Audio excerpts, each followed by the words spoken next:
Welcome to Guns Gear Network, everyone. Thank you for tuning in today. I wanted to discuss the recent hurricanes and all that situation that has happened in the last couple weeks here, and just discuss some basic prepping thoughts and so forth. I actually did a video probably a year or two ago about 2 forgotten items that people need to have on hand in case of hurricanes and flooding. And those 2 items in particular was a life vest and some rope. 2 items that can save your life in flooding. The rope can be used to assist you getting out of places in swift water. It can help rescue people. It can help, you can tether your family together. A lot of different things for rope, good quality rope, and obviously it can definitely be used to rescue. But it can also help you tie yourself, secure yourself or your family to something so you don't get swept away in swift water. The life vest, life preserver, self-explanatory. If you got one of those, then you're good as far as potentially drowning. It'll help you. It won't alleviate 100% of possible drowning, but you've got a much higher survival rate with a life vest. So I watched these recent videos and news feeds and everything else of the last 2 hurricanes, one in Texas and one in Florida. And I happened to be in South Carolina right before the second hurricane was supposed to hit the East Coast side. And so I was getting ready to leave South Carolina area, the coastal area, when people were starting to prepare. So gas shortages had already started, or you go to the local Walmart and there was no batteries on the shelf, things like that. Couldn't find plywood, what have you. So where does that lead me with this video? Well, I just want to talk about some basic prepper items, some preparedness items that people don't think about. Matter of fact, I stopped at one of my local Walmarts there on the way out of South Carolina to pick up a couple things I needed for my house, and it was chaos in there. I mean, people scrambling around buying coolers and this and that, and I actually helped 2 or 3 people in line understand what to do maybe next time, because they were in there trying to buy all this water and what have you, and there wasn't hardly any water left on the shelves. And I was sitting there in line because the lines were long because of the situation, and got to talking to one of the ladies. I said, I guess you folks are preparing for the hurricane. They said, oh yeah, we had to drive up from the coast because I had already made it inland pretty good ways. She said all the shelves are empty in that area, so we had to drive all the way like 50 or 60 miles inland away from the coastal area to even find these type items. So I got to talking to her, and I said, do y'all live in the coastal area? And she said, oh yeah. And I said, well look, I said, do y'all have a storage area? She said, yeah, we got a garage. And I said, look, let me give you a little helpful trick for next time. I said, go on Craigslist and find you some 55-gallon pickle barrels. I said, they sell them on there. They're food grade. I said, take them home, Clorox them, rinse them, scrub them out real good, let them air dry in the sun, that sort of thing, really good, and then fill them with your water and just leave them in the garage. She said, well, how long would that last? I said, think of it this way. If you had no water and you had a proper filter, and that was one of the things I forgot to put on the table, and I'm going to go ahead and put that right there. So I said, if you had a proper water filter, and most likely you could treat it with Clorox anyway, with bleach, and it would be fine, just for years. And she said, I never thought of that. So I mean, they were trying to buy bottles of water. I mean, you could, and it gets expensive, prices go up, shortages happen. So I keep a minimum on hand over 100 gallons of water. So the other thing she was trying to do was buy coolers. She had a big old cooler, probably one of the biggest ones she could have found at Walmart, and she was buying bags of ice. And I said, look, let me give you another trick.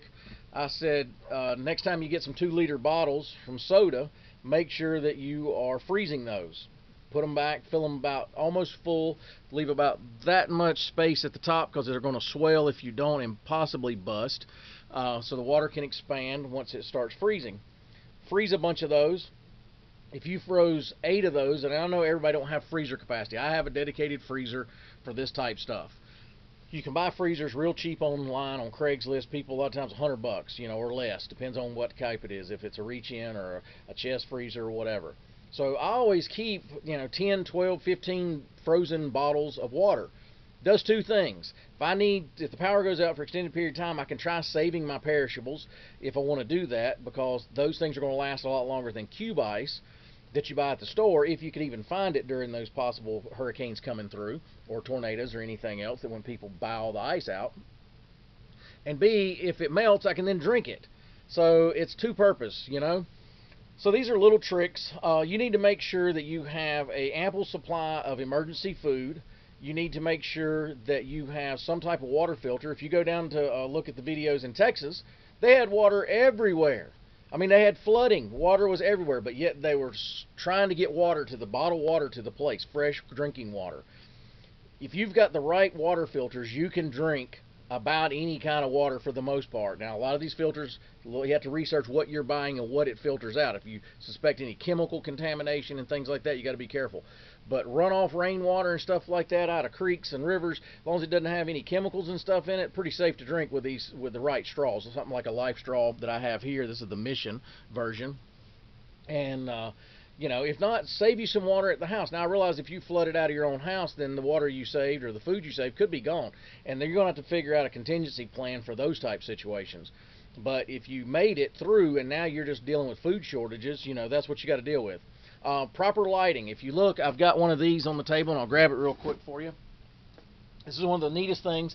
This is one of the Lucy Technology, I think it's called the inflatable solar light.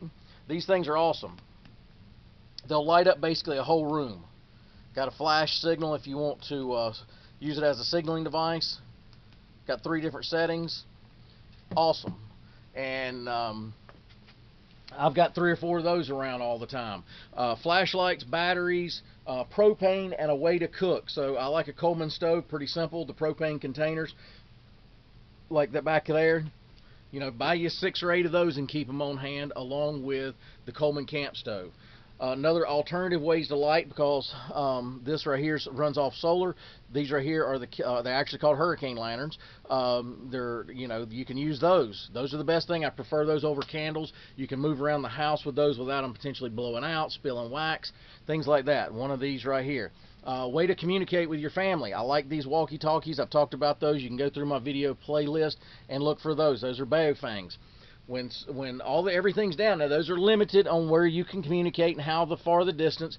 But if you just need to do, after things settled in and the hurricane's over and now you're trying to get back to some kind of normalcy, but the problem is then you get looters involved, and we'll talk about that here in a second. But you may need to do community patrols amongst yourself, because I saw many times on the news during these hurricanes that the police said, we are not coming, especially during the peak of the hurricane when it was coming through. They said, hey, hunker in place, do not call us. We're not coming if you do call. So, and people were looting in the middle of this thing. They, in the outlying areas where it had kind of settled down, I guess, a little bit, or maybe hadn't got there, but it was still whipping wind and all that and rain, and they were in there trying to loot stores and what have you. Same thing. So you might need a way to communicate using walkie-talkies to communicate amongst yourselves, your family, your neighbors, what have you, to do patrols or protect the neighborhood. The other thing is obviously firearms. I wasn't dragging out all my ARs and everything else. I got a Glock 17 on the table here. At least at a minimum, you need some type of duty style pistol, 9mm, holds around 17 rounds or so, and way to secure it in a holster. And this one, I like ones that have a light mounted to it. Does 2 things. I can see with it. In the dark, I don't have to carry another flashlight. If in certain situations. Or if I don't have time to grab my other flashlight, I got a light with me all the time as long as I have my pistol. Me personally, if I'm going to patrol the neighborhood or anything like that, I'm taking my AR. That's just the way it is, and along with my pistol. So that's my point to this. Make sure that you're having just the basic provisions. This happens time and time again, year after year, every time these emergencies come up. And what's ironic is, it's kind of funny, People, talk about preppers. Oh, y'all are conspiracy theory. You're this, you're that.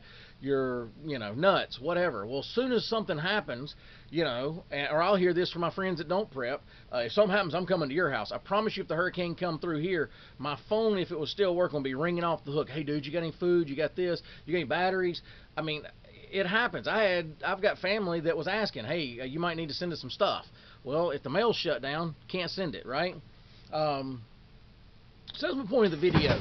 If you're not in the preparedness community, you don't have to embrace it 100% and put on your tinfoil hat like you think we wear and go full bore of prepping. But at least get you and your family through these type of emergencies and these types of situations at the best you can. Again, I know it's very tough when your entire house is flooded up to 3 foot below the ceiling. I got you. That's tough. But at the end of the day, there's some basic things that you can have or keep on hand that will help you and your family through the majority of these type of emergencies. And I just see it time and time again. This has been going on forever, that these emergencies keep happening and people keep ignoring them, and then they keep getting into these situations every time. And they I don't know, it's frustrating. We do these videos. A lot of other people in the survival and prepping and gun community share this information. We give it out, and a lot of people are going to watch this video. I promise you, they're going to pique an interest in this kind of information. They may or may not buy a handful of things. They may not. Nice weather comes out, they start their ordinary life with work and family and everything else. They don't buy none of this stuff. They don't even think about it until the emergency happens again. They're 2 week into it. Tropical storms brewing, blah, blah, blah. And then they might say, well, I better go buy some things. And then things are in shortage and don't have things available to them. Happens every time. So I'm hoping that I'll get through to some people. That's why I even do these videos, just to help people out the best I can. And I'm hoping if I get through just to some people and they start buying some of this stuff and putting it back, don't go out and just waste your whole paycheck. We talk about that in a lot of my different videos. Be budget friendly. Make sure you're buying good quality items, but they are budget friendly. You can go through my playlist or a ton of other well-respected people about this information on YouTube. Just dig around and kind of, if you hear the same message in 2 or 3 different videos of a same product or same advice, that usually means it's pretty good advice. If you hear one guy say one thing and 5 other people say something else, probably wouldn't listen to the one guy that probably had it all screwed up somehow. I'm not saying that's always the case, but usually if you see some reputable channels with some pretty high video counts and high watch videos, watch counts, and a lot of subscribers maybe, those are the people I kind of listen to and pay attention to. Now, do I say that everything they say is 100% correct, or even what I say is 100% correct because I may misspeak or whatever? No. But so just kind of use your best judgment with that. So anyway, guys, I appreciate you tuning in. Please, please, please try getting more involved in preparing for yourself, your community, your family, in a little better situation in the future when these emergencies come up. You'll be much better for it, and you'll be much happier with you and your family, and just have that sense of relief that you're not panicking trying to do things. Again, little things like having 20 gallons extra of fuel. That's basically 4 or 5 gallon cans. That way, if something happens and there's a fuel shortage for a week or 2, you're not out risking. There was people getting shot at the gas stations, so keep that in mind. Lines everywhere, people fighting, all kinds of stuff. Do you want to subject yourself or your family to that when you didn't have to? Anytime they're talking about emergency storms coming through, I make sure that my fuel tank is full as soon as they start talking about it. And I may top off my tank daily up until the emergency. So worst case scenario that I would probably get myself into as far as what's in my actual tank itself, I might have used up maybe 1/4 of a tank, because I'm filling up pretty much almost on a daily basis, topping it off. That means I've got at least, most tanks are around 20 gallons for most cars. I'll at least have 20 gallons of fuel. I tell my wife the same thing. Start topping off your car every day for the next week or whatever until this potential emergency goes through. Then we have fuel stored. Like I said, a minimum about 20 gallons is what you need. That's the way to go. And matter of fact, I'm trying to up my fuel storage that I have and do a little better than that, because I got a little off guard with that, and I shouldn't have, and that was my fault back about a year ago. So when something else came through, I think maybe a main broke or something in one of the fuel lines that supply a lot of the East Coast or something. But anyway, so I'm trying to get a little beyond that and fix that situation. So anyway, guys, appreciate you tuning in. If you got any questions, post those below. If you'd like to share any of your stories or any of your advice or anything that you've come across, do that, and make sure you share that with us. But anyway, guys, if you like our videos, give us a thumbs up. That's always appreciated. It's over in that corner. Also, along over there in that corner is the share button. If you like our content, like to share it on your Facebook page, things like that, that's greatly appreciated. Helps us get the word out about the channel and the information that we share. As always, guys, like, share, and subscribe, and we'll bring you another video shortly. Have a great day.